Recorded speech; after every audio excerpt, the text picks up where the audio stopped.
کہ کس طرح ہم اپنے خاندانی زندگی کو، اپنی معاشرتی زندگی کو خوشگوار بنا سکتے ہیں اللہ سبحانہ وتعالی کی مدد کے ساتھ. کوشش اپنی جگہ، لیکن ہر کوشش اس وقت فائدہ مند ہو جاتی ہے جب انسان اس کے ساتھ ساتھ اللہ تعالیٰ سے دعا کرتا ہے. حدیث میں آتا ہے کہ اللہ سبحانہ وتعالیٰ کے نزدیک دعا سے زیادہ معزز اور کوئی چیز نہیں.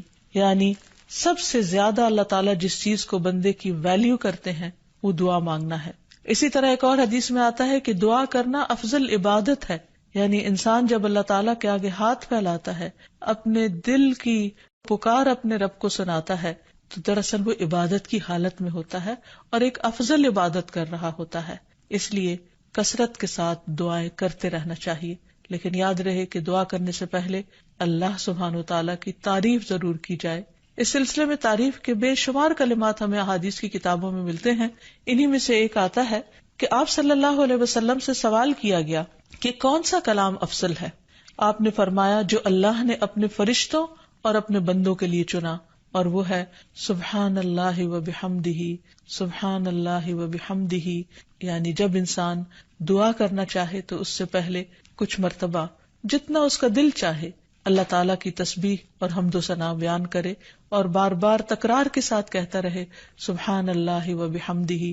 اس کے بعد درود شریف پڑھے جتنی دیر پڑھنا چاہے، اور پھر اس کے بعد اپنی حاجت اللہ سبحانہ وتعالیٰ کے سامنے رکھے تو انشاءاللہ اس کی پریشانی دور ہوگی. جہاں تک گھریلو پریشانیوں کا تعلق ہے تو اس میں ہم دیکھتے ہیں کہ ہر گھر کے اندر کوئی نہ کوئی چیز ایسی ہو جاتی ہے کہ جس سے باہمی تعلقات میں بدمزگی پیدا ہو جاتی ہے. بعض افراد کی طبیعت میں غصہ زیادہ ہوتا ہے، بعض لوگ جھگڑالو ہوتے ہیں، بعض لوگ شکی مزاج کے ہوتے ہیں، بعض لوگوں کو اونچا بولنے کی عادت ہوتی ہے، بعض لوگ دوسروں کو مختلف باتوں پر زج کرتے رہتے ہیں، بعض لوگ اپنی ذمہ داریوں کو ٹھیک سے نہیں نبھاتے.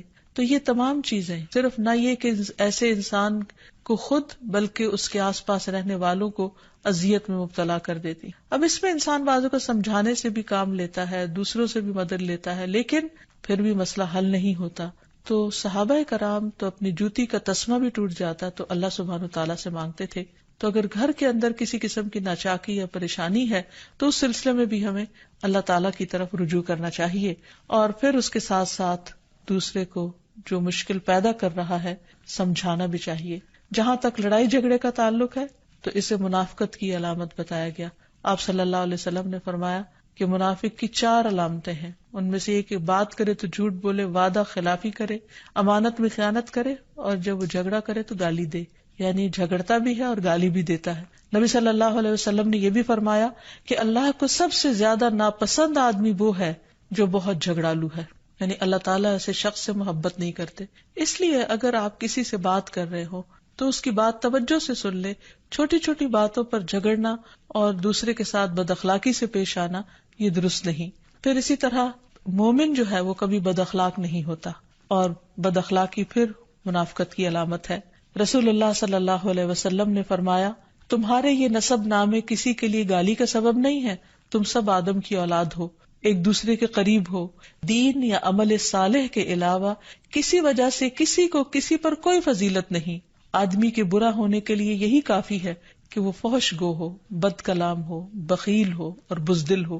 پھر اسی طرح آپس میں محبتوں کا نہ ہونا، بہن بھائیوں میں ناچاکی یا شوہر بیوی میں ناچاکی یا والدین کے ساتھ محبت کا نہ ہونا، یہ ایک طرح سے اللہ تعالیٰ کی طرف سے ایک آزمائش بھی ہو سکتی ہے اور ایک عذاب بھی ہو سکتا ہے.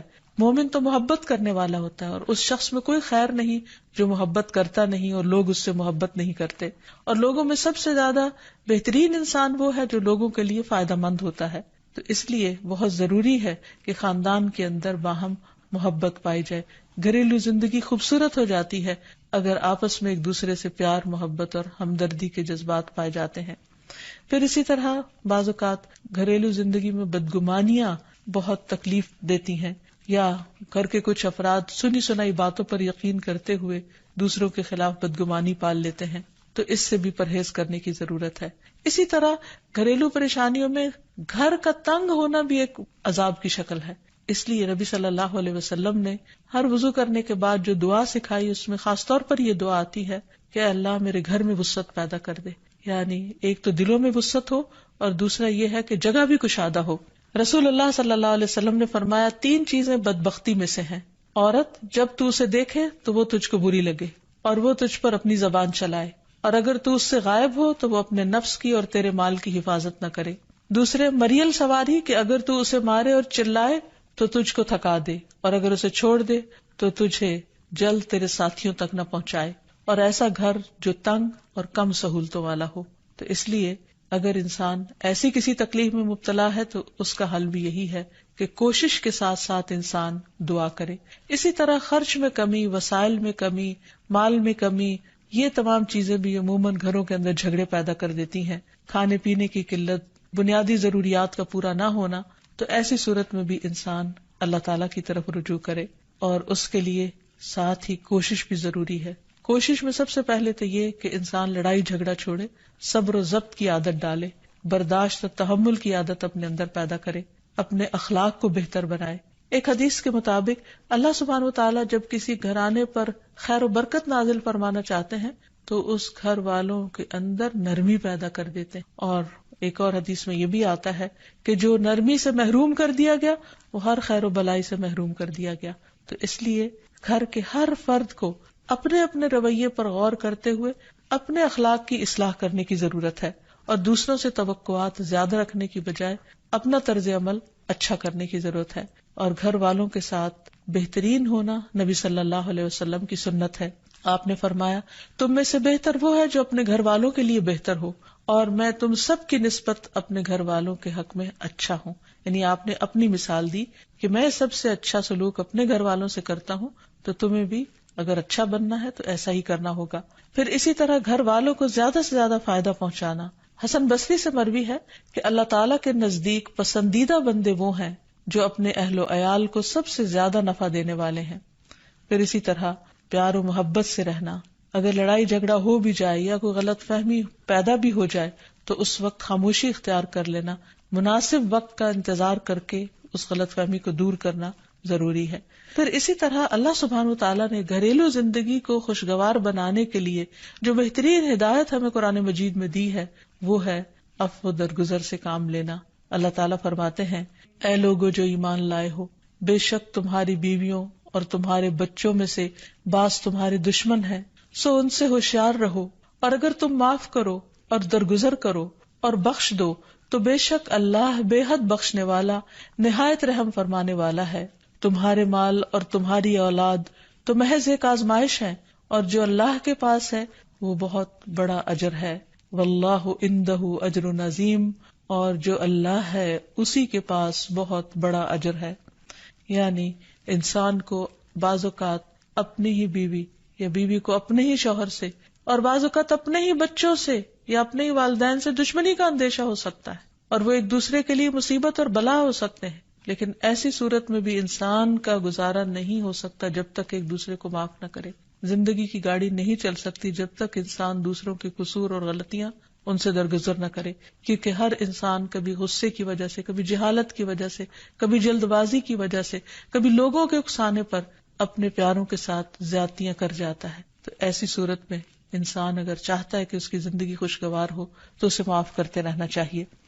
نبی صلی اللہ علیہ وسلم کے اخلاق کے بارے میں جب پوچھا گیا تو حضرت عائشہ کہتی ہیں کہ آپ تان و تشنیع کرنے والے نہ تھے، یعنی تانے نہیں دیتے تھے، یعنی اگر کسی سے غلطی ہو جاتی تو اسے بار بار یاد نہیں کراتے تھے، فحش کام نہیں کرتے تھے، بازاروں میں چیخنے والے اور برائی کا بدلہ برائی سے دینے والے نہ تھے، بلکہ معاف کرنے والے اور درگزر کرنے والے تھے.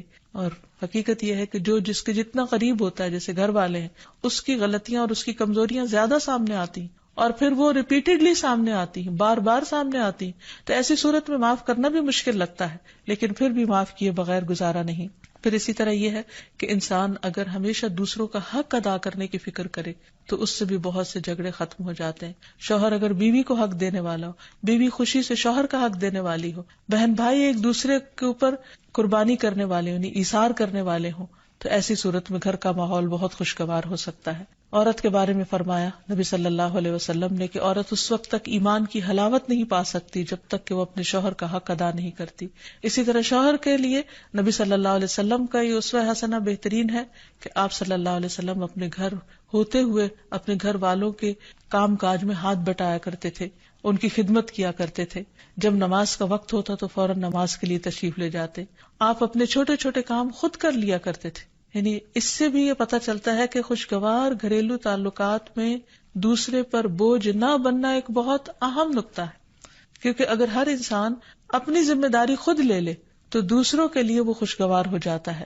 پھر اسی طرح گھر والوں کو اگر کوئی غم، تکلیف یا پریشانی ہو تو اس موقع پر اپنے اختلافات کو بھول کر ان کی مدد کرنا، ان کی کیئر کرنا اور ان کی دلجوئی کرنا، یہ بھی بہت ضروری ہے.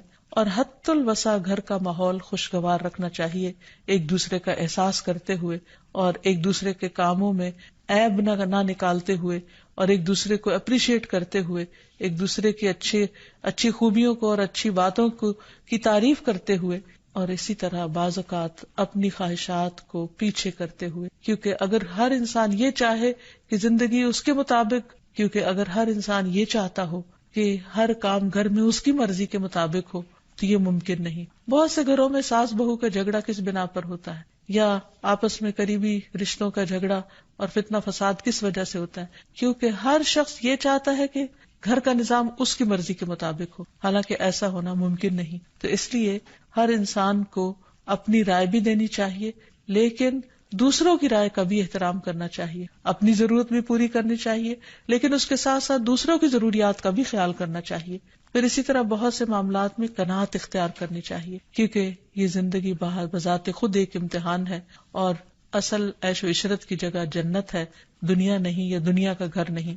تو اس لیے ضروری ہے کہ مشکل حالات میں انسان اپنے عزیزوں کا، پیاروں کا، گھر والوں کا ساتھ دے، ان کی مدد کرے. مثلا شوہر کے اگر معاشی حالات تنگ ہیں تو بیوی ناجائز مطالبات نہ کرے. اسی طرح اگر بیوی بیمار ہے تو شوہر اس سے بہت زیادہ گھر کے کام کا مطالبہ نہ کرے. تو ایک دوسرے کے حالات کی رعایت کرتے ہوئے اگر انسان ایک دوسرے سے توقعات رکھے تو اس سے بھی حالات بہت خوشگوار ہو سکتے ہیں. اور پھر یہ کہ ہمیشہ دوسروں کی چھوٹی چھوٹی ایفرٹ پر ان کے لیے شکر گزاری کے جذبات ہونے چاہیے. مثلاً اگر کوئی آپ کو گھر میں پانی پلا دے تو آپ اس پر بھی شکریہ بولیں.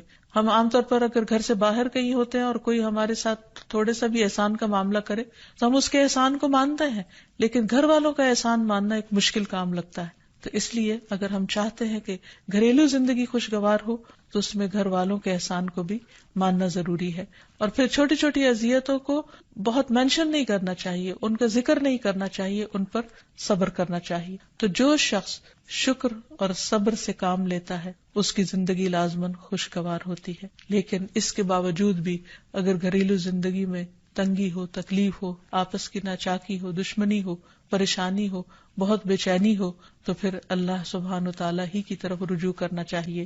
کیونکہ قرآن مجید میں آتا ہے وَإِن يُرِدْكَ بِخَيْرٍ فَلَا رَادَّ لِفَضْلِهِ يُصِيبُ بِهِ مَن يَشَاءُ مِنْ عِبَادِهِ وَهُوَ الْغَفُورُ الرَّحِيمُ. اور اگر اللہ تمہیں کوئی تکلیف پہنچانا چاہے تو اس کے سوا کوئی اسے دور کرنے والا نہیں، اور تجھ سے کوئی بھلائی کرنا چاہے تو کوئی اسے ٹالنے والا نہیں. وہ اپنے بندوں میں سے جسے چاہے فضل سے نوازتا ہے اور وہ بخشنے والا اور رحم کرنے والا ہے. تو اس لیے چھوٹی چھوٹی تکلیفوں پر بھی فوراً اللہ کا ذکر، اللہ کی یاد، اللہ کی تسبیح انسان کے دل کو سکون بخش دے. اور نبی صلی اللہ علیہ وسلم نے خصوصاً اپنی پیاری بیٹی فاطمہ رضی اللہ تعالی عنہا کو جب وہ گھر کے کام کاج کر کے تھک جاتی تھی، کیونکہ اپنے ہاتھ سے چکی پیستی، اپنے ہاتھ سے آٹا گوندتی، اپنے ہاتھ سے اپنے گھر کے کام کاج کرتی، بچوں کو لک آفٹر کرتی، تو بہت تھک جاتی تھی. اور اسی تھکاوٹ کی وجہ سے انہوں نے ایک دفعہ نبی صلی اللہ علیہ وسلم کے پاس جب کچھ قیدی آئے تو خادم کا مطالبہ کیا، لیکن آپ صلی اللہ علیہ وسلم نے ان کو خادم دینے کی بجائے یہ تسبیحات سکھائی اور فرمایا کہ جب تم اپنے بستر پر جانے لگو تو 33 بار سبحان اللہ، 33 بار الحمدللہ اور 34 بار اللہ اکبر پڑھ لیا کرو. اور اسی لیے یہ تسبیحات فاطمہ کے نام سے بھی معروف ہیں. تو رات کو خاص طور پر بستر پر لیٹ کر یہ تسبیحات ضرور پڑھ لینی چاہیے، کیونکہ یہ گھریلو کام کاج کی تھکاوٹ کا بہترین علاج ہے اور خادم کی جگہ کفایت کرنے والی دعائیں ہیں. پھر اسی طرح گھر میں وسعت اور کشادگی کی دعا، اللہم اغفر لی ذنبی ووسع لی فی داری وبارک لی فی رزقی. اے اللہ میرے گناہ معاف کر دے، میرے گھر میں وسعت پیدا کر دے اور میرے رزق میں برکت عطا کر دے. پھر اسی طرح چھوٹی چھوٹی پریشانیوں کے سلسلے میں مثلاً بچے کو چوٹ لگ گئی یا اچانک کسی وبائی مرض کا کوئی شکار ہو گیا تو علاج معالجے کے ساتھ ساتھ دعا کرنا ضروری ہے. مثلا گھر والوں میں سے اچانک کسی کو کوئی ایسی بیماری آ گئی، کوئی اسٹروک ہو گیا یا ہارٹ اٹیک ہو گیا، تو سارے گھر والے پینک ہو جاتے ہیں. ایسی صورت میں پریشانی کا صرف اظہار کرتے رہنے سے اور غمگین رہنے سے مریض کی مدد نہیں کی جا سکتی. تو اس موقع پر اللہ تعالیٰ سے دعا کرنی چاہیے. اور ایک بہت خوبصورت دعا جو نبی صلی اللہ علیہ وسلم نے حضرت اسماء بنت امیس کو سکھائی تھی کہ آپ نے فرمایا، کیا میں تمہیں ایسے کلمات نہ سکھاؤں جن کو تم پریشانی کے وقت پڑھا کرو؟ اور وہ کلمات ہیں اللہ اللہ ربی لا اشرک بہ شیئا، اللہ ہی میرا رب ہے، میں اس کے ساتھ کسی چیز کو شریک نہیں بناتی. اور آخر میں یہ کہ گھر والوں کی باہمی محبت اور الفت اور تعلقات کی بہتری کی دعا کرنی چاہیے جو پیارے نبی صلی اللہ علیہ وسلم نے ہمیں سکھائی ہے. وہ دعا ہے اللہم الف بین قلوبنا واصلح ذات بیننا واہدنا سبل السلام ونجنا من الظلمات الى النور وجنبنا الفواحش ما ظہر منها وما بطن وبارک لنا فی اسماعنا وابصارنا وقلوبنا وازواجنا وذریاتنا وتب علینا انک انت التواب الرحیم واجعلنا شاکرین لنعمتک مثنین بہا قابلیہا واتمہا علینا.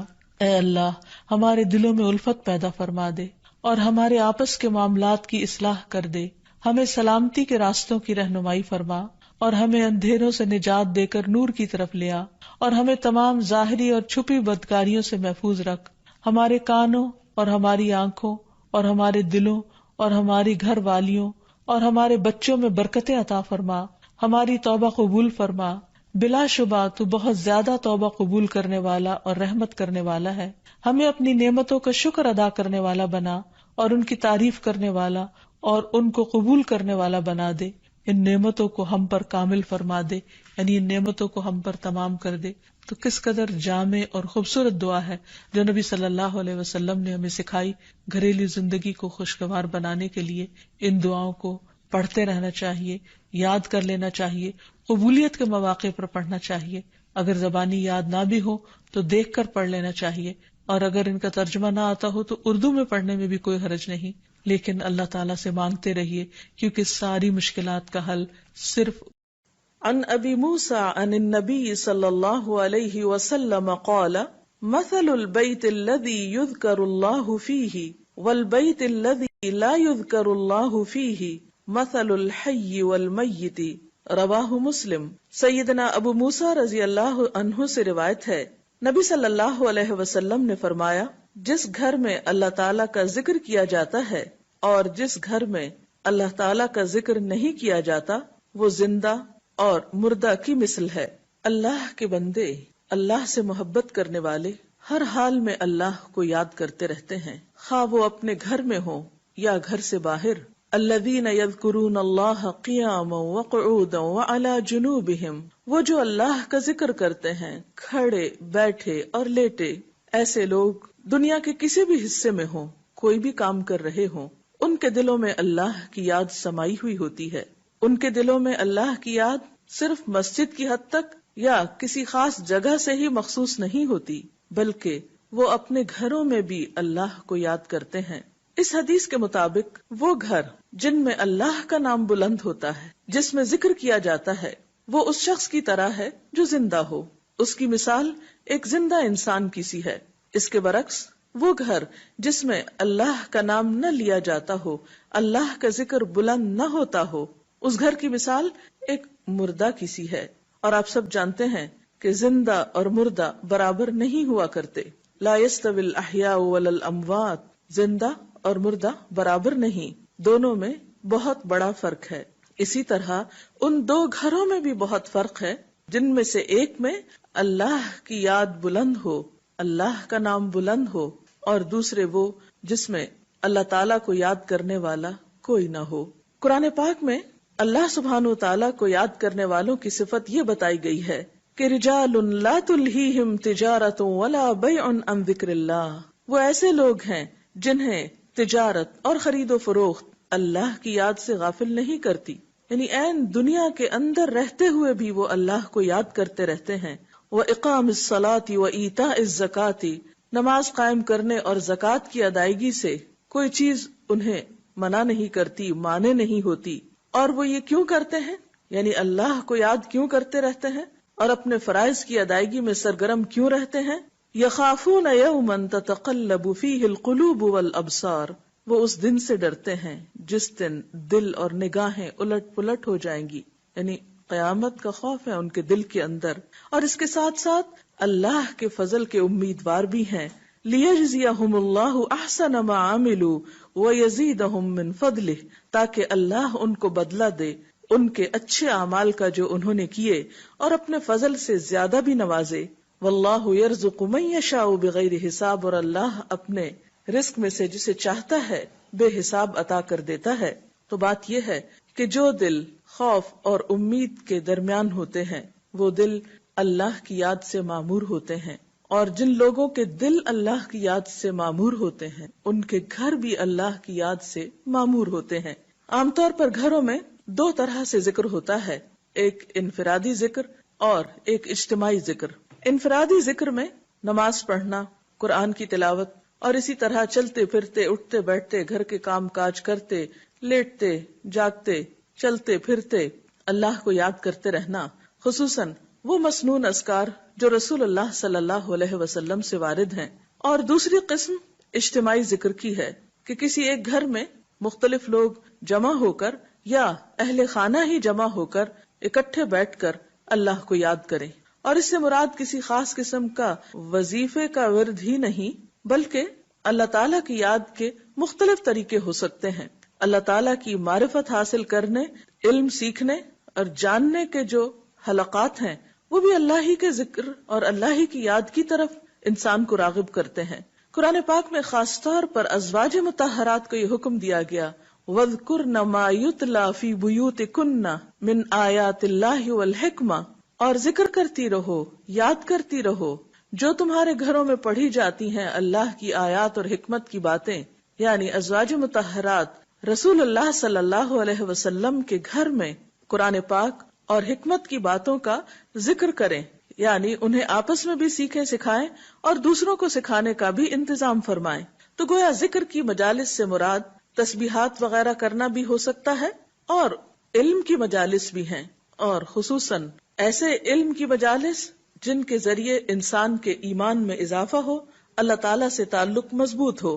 قرآن پاک میں اللہ تعالیٰ نے اہل ایمان کو خصوصی طور پر تنبیہ فرمائی، تلقین فرمائی، یا ایھا الذین آمنوا لا تلھکم اموالکم واولادکم عن ذکر اللہ، اے لوگو جو ایمان لائے ہو، تمہارے مال اور تمہاری اولادیں تمہیں اللہ کے ذکر سے غافل نہ کریں. ومن یفعل ذلک فاولئک ھم الخاسرون، اور جو ایسا کریں گے وہی لوگ دراصل خسارہ پانے والے ہیں، نقصان اٹھانے والے ہیں.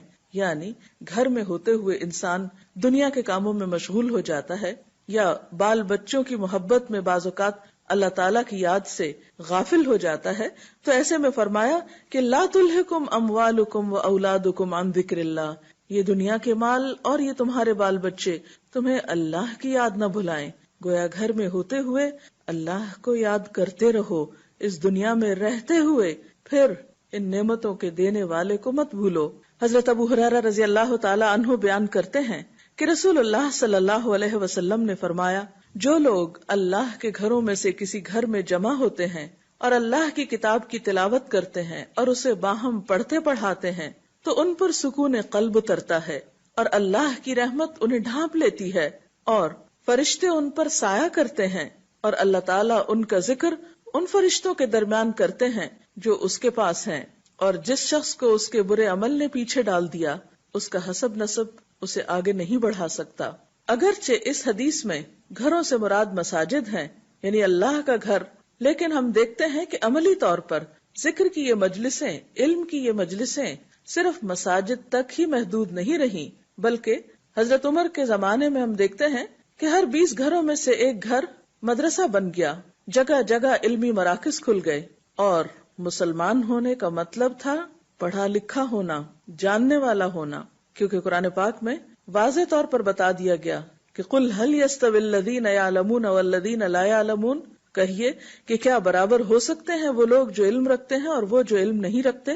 تو ذکر کی مجلسیں صرف تلاوت قرآن ہی کی مجلسیں نہیں، بلکہ ساتھ ہی کیا فرمایا، وَيَتَدَارَسُونَهُ بَيْنَهُمْ، وہ ایسی مجلسیں ہیں جس میں لوگ ایک دوسرے کے ساتھ علمی مذاکرہ بھی کرتے ہیں، ایک دوسرے کو سکھاتے بھی ہیں، تعلیم بھی دیتے ہیں۔ اسی طرح ایک اور روایت میں آتا ہے کہ صحابہ کرام صبح کی نماز کے بعد حلقہ بنا کر بیٹھ جاتے، قرآن پڑھتے، فرائض اور سنن سیکھتے اور اللہ کو یاد کرتے۔ اسی طرح آپ صلی اللہ علیہ وسلم جب مختلف گھروں کے پاس سے گزرتے تو ان میں سے قرآن کی تلاوت کی آوازیں بلند ہو رہی ہوتی۔ آپ مختلف لوگوں کے گھروں کو ان کے اندر کے قرآن پڑھنے والوں کی آوازوں سے پہچانا کرتے تھے۔ پھر اسی طرح اکٹھے بیٹھ کر ذکر کرنے کی ایک اور جگہ پر بھی فضیلت آئی ہے۔ رسول اللہ صلی اللہ علیہ وسلم نے فرمایا، اگر میں ایسے لوگوں کے پاس بیٹھوں جو صبح کی نماز سے لے کر طلوع آفتاب تک اللہ کا ذکر کرتے ہیں تو یہ مجھے اس بات سے زیادہ عزیز ہے کہ میں اسماعیل علیہ السلام کی اولاد میں سے 4 غلام آزاد کروں، اور اگر میں ان لوگوں کے پاس بیٹھوں جو عصر کی نماز سے لے کر غروب آفتاب تک اللہ کا ذکر کرتے ہیں تو یہ مجھے اس سے زیادہ عزیز ہے کہ میں 4 غلام آزاد کروں۔ تو اس سے پتہ چلتا ہے کہ اکیلے اکیلے ذکر کرنے کے علاوہ مل جل کر ذکر کرنا بھی باعث تسکین ہے، باعث رحمت ہے، اور انسان کے لیے ایک بہت بڑی سپورٹ بنتا ہے۔ آپ صلی اللہ علیہ وسلم نے خاص طور پر گھروں کی طرف متوجہ کرتے ہوئے فرمایا، اپنے گھروں کو قبرستان مت بناؤ، کیونکہ شیطان اس گھر سے بھاگ جاتا ہے جس میں سورۃ البقرہ پڑھی جاتی ہے۔ ایک اور جگہ پر آپ نے فرمایا کہ جس شخص نے 10 آیات کے ساتھ قیام کیا یعنی رات کی نماز پڑھی وہ غافلوں میں نہیں لکھا جائے گا، اور جس نے 100 آیات کے ساتھ قیام کیا وہ فرما برداروں میں لکھ دیا جائے گا، اور جس نے 1000 آیات کے ساتھ قیام کیا تو وہ ان لوگوں میں لکھا جائے گا جو بہت زیادہ ثواب جمع کرتے ہیں۔ پھر اسی طرح ہم دیکھتے ہیں کہ رسول اللہ صلی اللہ علیہ وسلم فرض نماز مسجد میں ادا کیا کرتے تھے لیکن نوافل گھر میں ادا کیا کرتے تھے، تاکہ گھروں کے اندر بھی اللہ کے ذکر، اس کی یاد اور عبادت کی وجہ سے برکت ہو۔ تو ہم سب کو بھی چاہیے کہ ہم اپنے اپنے گھروں میں اللہ تعالیٰ کی عبادت کا خاص اہتمام کریں، بڑوں کے علاوہ بچوں کو، اہل خاندان کو، رشتہ داروں کو کبھی کبھار جمع کریں، مل جل کر اللہ کی باتیں کریں، اللہ کا ذکر کریں، تاکہ گھروں کے اندر رحمت اور برکت ہو۔ اور یہ بھی یاد رکھیے کہ جب اکٹھے بیٹھ کر ذکر کیا جاتا ہے تو اللہ تعالیٰ ایسے لوگوں کا ذکر اپنے پاس کے فرشتوں کے پاس کرتے ہیں۔ انفرادی ذکر کے علاوہ گھروں کے اندر دینی مجالس ہونی چاہیے، سب اہل خانہ خود مل جل کر بیٹھ سکتے ہیں، دیگر قریبی رشتہ داروں کو بلا سکتے ہیں، ہمسایوں کو اکٹھا کر سکتے ہیں، کیونکہ قدرتی بات ہے کہ جب انسان ایک مجلس میں اکٹھے ہو کر مل جل کر کوئی کام کرتا ہے تو اس کی اپنی ہی ایک خاص رحمت اور برکت ہوتی ہے۔ تو اللہ تعالیٰ سے دعا ہے کہ وہ اپنی یاد سے ہمارے دلوں کو آباد رکھے۔ اس سلسلے میں اگر آپ کے ذہن میں کوئی سوال ہے تو آپ کر سکتے ہیں۔ جیسے کہ ابھی آپ نے فرمایا کہ قرآن پاک میں ازواج مطہرات کو اس بات کا حکم دیا گیا تھا کہ وہ اپنے گھروں میں قرآن اور حکمت کی تعلیم کا بندوبست کریں، آپ کیا سمجھتی ہیں کہ ہمارے معاشرے میں ایک جو گھریلو خاتون ہے جس کے پاس اپنے گھر کے کام کاج کے بعد فارغ وقت بہت سارا بچتا ہے، اور جیسے کہ ہم سب بخوبی جانتے ہیں کہ اس فارغ وقت کو استعمال کرنے کے لیے مختلف قسم کی ایکٹیویٹیز خواتین کرتی ہیں، تو اس حدیث کے حوالے سے آپ کیا سمجھتی ہیں کہ اس فارغ وقت کا ایک بہترین استعمال کیسے ہو سکتا ہے؟ آپ نے ایک اہم پہلو کی طرف توجہ مبذول کرائی ہے۔ ہم دیکھتے ہیں کہ خواتین کا ایک بڑا وقت گھروں پر گزرتا ہے، یا گھر کی مالک جو ہے وہ خاتون ہی شمار ہوتی ہے، تو گھروں کو آباد کرنے میں اور خاص طور پر اللہ کے ذکر سے ان کو آباد کرنے میں خواتین کا ایک بہت بڑا رول ہو سکتا ہے۔ جیسے کہ ہم دیکھتے ہیں کہ اللہ تعالیٰ خاص طور پر گھروں کا ذکر کر کے ازواج مطہرات کو متوجہ فرماتے ہیں کہ وَاذْكُرْنَ مَا يُتْلَى فِي بُيُوتِكُنَّ، اس چیز کا ذکر کرو، یعنی اس کو عام کرو جو تمہارے گھروں میں پڑھی جاتی۔ اللہ کے رسول صلی اللہ علیہ وسلم کا گھر ہے اور اس میں ایک آباد گھر ہے، رات کا ایک بڑا حصہ آپ صلی اللہ علیہ وسلم عبادت میں گزارتے ہیں، قرآن پاک کی تلاوت کرتے ہیں، جبریل امین وہاں اترتے ہیں، وہی نازل ہوتی ہے اور لوگ آپ کے پاس سیکھنے کے لیے آتے ہیں۔ لیکن اس کے باوجود، اور جیسا کہ ہم نے ابھی دیکھا کہ آپ صلی اللہ علیہ وسلم اپنے نوافل دن کو بھی اور سنتیں وغیرہ بھی بعض اوقات گھر میں ادا کیا کرتے تھے، لیکن اس کے باوجود آپ دیکھیے کہ ازواج مطہرات کو متوجہ کیا گیا، تم بھی اس چیز کا ذکر کرو۔ تو اس سے پتہ چلتا ہے کہ یہ ذمہ داری یعنی صرف مردوں کی نہیں، یا ذکر کرنا صرف مردوں کا کام نہیں، بلکہ عورتوں پر بھی ایکولی اس بات کی رسپانسبلٹی، اور خصوصاً گھروں کے اعتبار سے کہ وہ اپنے گھر کو صرف اچھے فرنیچر سے ہی ڈیکوریٹ نہیں کریں، وہ گھر کو صرف اچھے کھانوں سے ہی معمور نہیں کریں، بلکہ اس کے برعکس جہاں دنیاوی چیزوں کا وہ خیال رکھتی ہیں وہاں وہ اس بات کو بھی میک شور کریں، اس بات کی بھی یقین دہانی کرائیں کہ ان کے گھر اللہ کی یاد سے آباد ہیں، کیونکہ حدیث بہت واضح ہے کہ جس گھر میں اللہ کی یاد نہیں ہے وہ گھر ایک مردہ گھر ہے، اجڑا ہوا ویران گھر ہے۔